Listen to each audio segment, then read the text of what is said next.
महेंद्रगढ़ के हरियाणा केंद्रीय विश्वविद्यालय में आयोजित बीसी सम्मान सम्मेलन में केंद्रीय गृह मंत्री अमित शाह ने पूर्व मुख्यमंत्री भूपेंद्र सिंह हुड्डा पर जमकर निशाना साधा। इस मौके पर उन्होंने कहा कि हुड्डा साहब, मैं एक एक पाई का हिसाब लेकर आया हूं, हिसाब तो जनता आपके कार्यकाल का भी आपसे लेगी।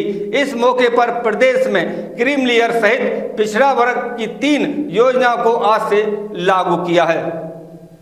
महेंद्रगढ़ के हरियाणा केंद्रीय विश्वविद्यालय में आयोजित बीसी सम्मान सम्मेलन में केंद्रीय गृह मंत्री अमित शाह ने पूर्व मुख्यमंत्री भूपेंद्र सिंह हुड्डा पर जमकर निशाना साधा। इस मौके पर उन्होंने कहा कि हुड्डा साहब, मैं एक एक पाई का हिसाब लेकर आया हूं, हिसाब तो जनता आपके कार्यकाल का आपसे लेगी। इस मौके पर प्रदेश में क्रीम लेयर सहित पिछड़ा वर्ग की 3 योजनाओं को आज से लागू किया। मुख्यमंत्री नायब सिंह सैनी ने मौके पर ही इनका नोटिफिकेशन जारी किया। उनके महेंद्रगढ़ पहुंचने पर मुख्यमंत्री नायब सिंह सैनी ने प्रदेश की ओर से गृह एवं सहकारिता मंत्री अमित शाह का पगड़ी बांधकर फूलमाला पहनाकर सौर उड़ाकर स्वागत किया।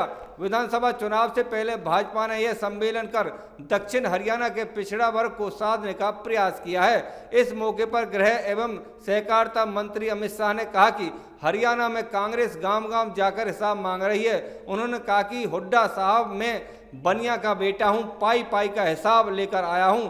आपको चुनौती देता हूं कि हमारे 10 साल और आपके 10 साल का हिसाब लेकर आप हरियाणा की जनता के पास जाइए। जनता फैसला कर देगी कि किसने कितना काम किया है।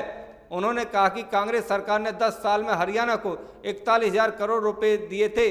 जब हमारी केंद्र में मोदी सरकार आई तो हरियाणा को 259 लाख करोड़ रुपए दिए हैं। आप हिसाब दें, आप हिसाब दे सकते हैं तो भ्रष्टाचार का, जातिवाद, परिवारवाद, पिछड़ा वर्ग के साथ अन्याय का हिसाब दें। विकास का हिसाब आप नहीं दे सकते। गृह मंत्री अमित शाह ने हिसाब देते हुए कहा कि 10 साल के अंदर हरियाणा 12 नेशनल हाईवे से जुड़ा, बदरपुर से मेट्रो को जोड़ा, हिसार से पहला एयरपोर्ट बना, रेवाड़ी में एम्स बना, झज्जर में IIT दिल्ली का केंद्र स्थापित किया, बाड़सा में देश का सबसे बड़ा कैंसर अस्पताल स्थापित किया। उन्होंने कहा कि भाजपा सरकार ने घर घर बिजली, टॉयलेट, नल कनेक्शन और रसोई गैस कनेक्शन देने का काम किया है। वो यहाँ 6225 पंचायतों का भी हिसाब लेकर आए हैं। इस मौके पर ब्राह्मण माजरा पंचायत, कनीना गांव, कोरियावास, तिगाम सहित 5 पंचायत को सम्मानित किया। उन्होंने कहा कि प्रधानमंत्री नरेंद्र मोदी के दिल में हरियाणा सबसे ऊपर राज्य है। वह हरियाणा के एक एक कार्यकर्ता को जानते हैं। उन्होंने कहा कि नायब सिंह सैनी की कैबिनेट में 3 निर्णय पिछड़ा वर्ग के लिए गए हैं। उन्होंने कहा कि प्रदेश में क्रीम लेयर की सीमा 6 लाख रुपए से बढ़ाकर 8 लाख कर दिया है। इसमें वेतन और किसानों की आय भी शामिल नहीं की जाएगी।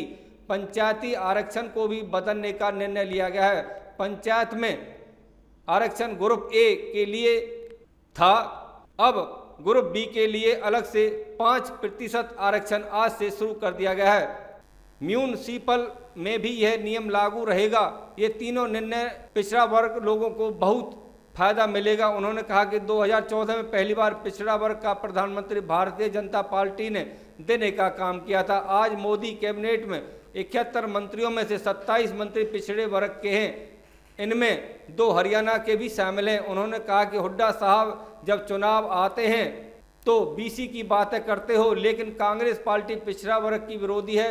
पिछड़ा वर्ग के लिए 1957 में काका साहब कमीशन बना तो कई सालों तक उसको लागू नहीं किया गया। 1980 में तत्कालीन प्रधानमंत्री इंदिरा गांधी ने मंडल कमिश्नर को ठंडे बस्ते में डाला। 1990 में राजीव गांधी ने 2 घंटे 43 मिनट का भाषण देकर इसका विरोध किया। भाजपा ने उस रिजर्वेशन तो दिया, इसके साथ ओबीसी कमिश्नर को संवैधानिक मान्यता देकर संवैधानिक अधिकार दिया है। केंद्रीय विद्यालय, नवोदय विद्यालय, सैनिक स्कूल, नीट में 27% आरक्षण नरेंद्र मोदी की सरकार ने दिया है। क्रीम लेयर की लिमिट को बढ़ाया, बल्कि अन्य स्रोत से आय भी उसमें शामिल नहीं की गई है। हरियाणा में कई पिछड़े वर्ग के लिए कई योजना लागू की गई। हमने ओबीसी के बेटे को हरियाणा का मुख्यमंत्री बनाया है। इनके नेतृत्व में हरियाणा आगे बढ़ेगा। कांग्रेस ने हरियाणा को भ्रष्टाचार और जातिवाद के अलावा कुछ नहीं दिया। हरियाणा में जब कांग्रेस सरकार बनती तो भ्रष्टाचार चरम सीमा पर होता था, दूसरी सरकार बनती तो गुंडागर्दी चरम सीमा पर, कोई और सरकार बनती तो एक क्षेत्र का विकास करती थी। भारतीय जनता पार्टी ने पूरे हरियाणा का एक साथ विकास करने का काम किया है। उन्होंने कहा कि हरियाणा में तीसरी बार भाजपा की सरकार आपके आशीर्वाद से बनेगी।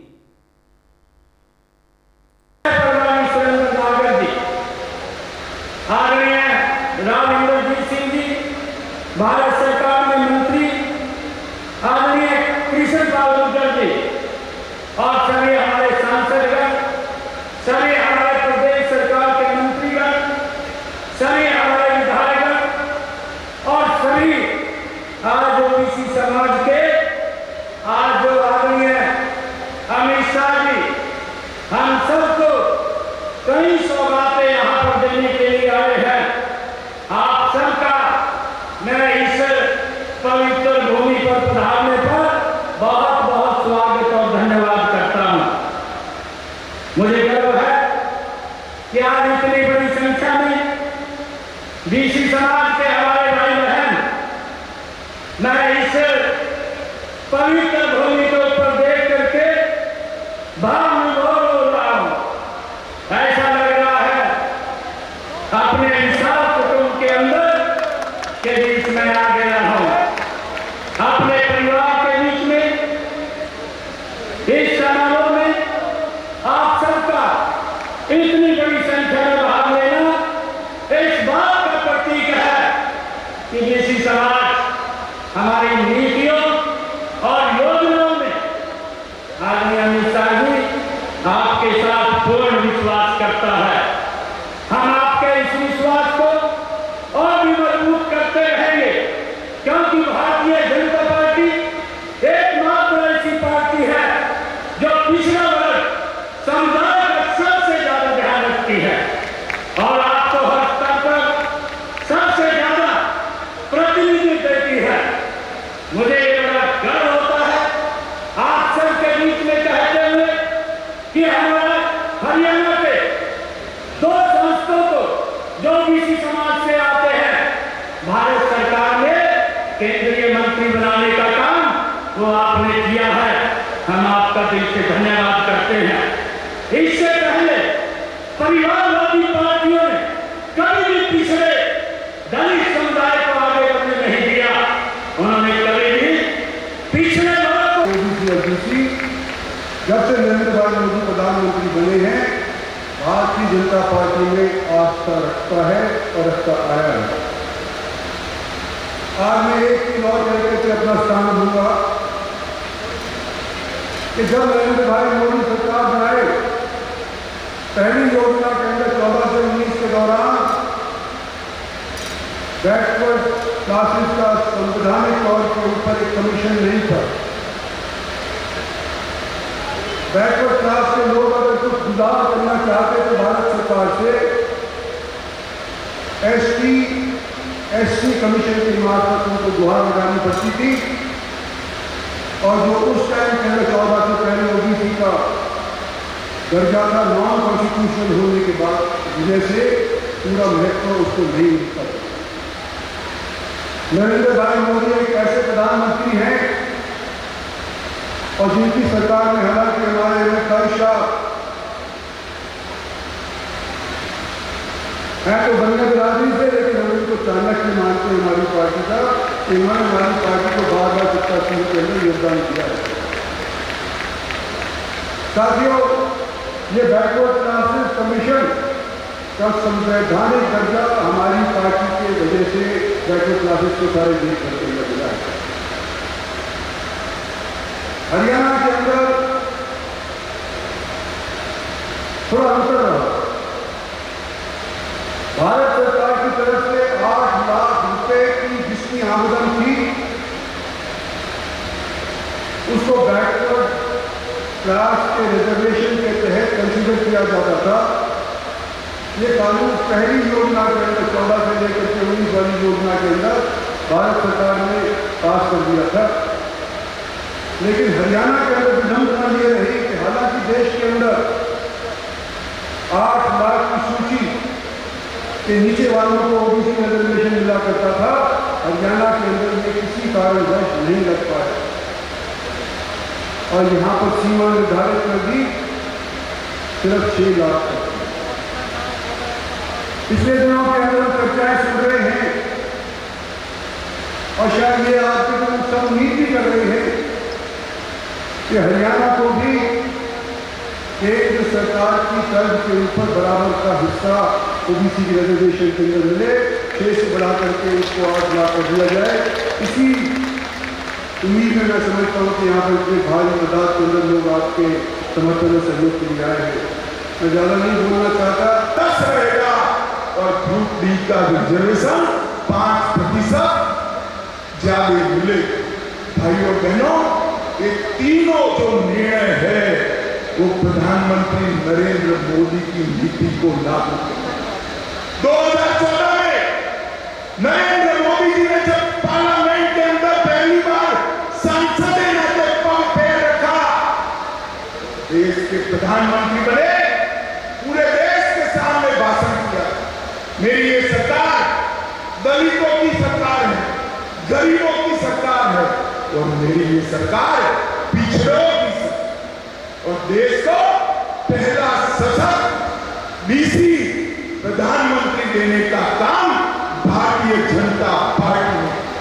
और आज 71 में से 27 मंत्री पिछड़ा वर्ग के देकर नरेंद्र मोदी जी ने देश भर के, और हरियाणा से भी 2 पिछड़े देकर हरियाणा के ओबीसी का सम्मान करने का काम किया। भाइयों बहनों, मैं यहां आया हूं तब हुडा साहब को जरूर कहना चाहता हूं, हुडा साहब, चुनाव आता है तब बीसी बीसी बीसी बीसी की माला जपते हो। कांग्रेस पार्टी हमेशा से पिछड़ा वर्ग की विरोधी है, ओबीसी की विरोधी नहीं। सन 57 में ओबीसी के रिजर्वेशन के लिए काका साहेब कालेलकर कमीशन बना, कांग्रेस ने सालों तक इसको लागू नहीं किया। 1980 में इंदिरा गांधी जी ने मंडल कमीशन को ठंडे बस्ते में डाला। 90 में जब लाया गया, राजीव गांधी ने 2 घंटा 43 मिनट भाषण कर ओबीसी के रिजर्वेशन का विरोध। भाइयों बहनों, भारतीय जनता पार्टी ने क्या किया? वो रिजर्वेशन तो मिला ही था, इसके साथ ओबीसी कमीशन को संवैधानिक मान्यता देकर आपको संवैधानिक अधिकार देने का काम हमारे नेता नरेंद्र मोदी।